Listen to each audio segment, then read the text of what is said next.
My new book is out, The Matthew Challenge, Living Beyond Religion, Christ Beyond Christianity. Now, two questions always come up when somebody writes a book.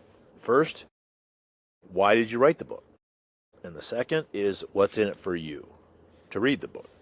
So, why did I write it? And I wanted to come up with, that's a great question. I wanted to come up with something really flowery, Christian-y, Jesus-y for the reason I wrote this book.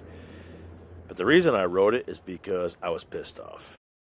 Now, you should never do anything when you're pissed off, especially writing a book. So it's probably a really, really bad reason to write a book, but it's an honest reason. I was pissed off by how I was seemingly seeing so much of the world, especially the Christian world, professing to be doing things in Jesus' name that Jesus himself clearly would never do.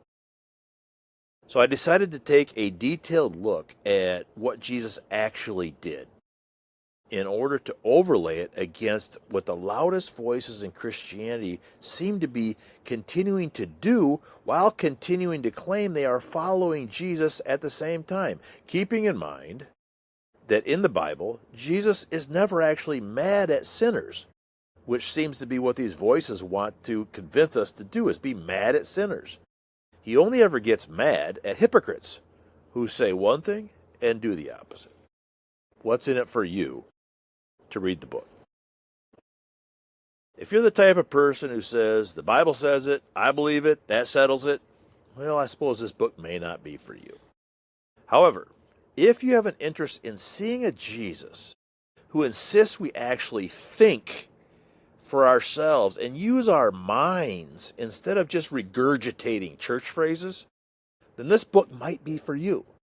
If you have an interest in seeing a Jesus who insisted that mercy trumps the law, and who insists on the radical inclusivity of the outcasts of the world, and who insisted on sacrificial generosity to those who are considered the least of these, even perhaps even your enemies, if that's Jesus is of interest to you, then this book might be of interest to you.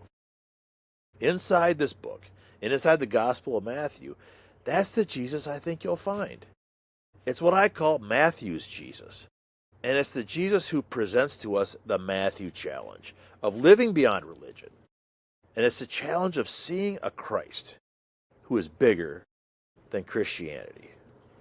Now, if you're interested in hearing more about these topics in this venue, and maybe instead of the book, then please subscribe to my channel, because we'll be going through these topics in more detail as time goes on.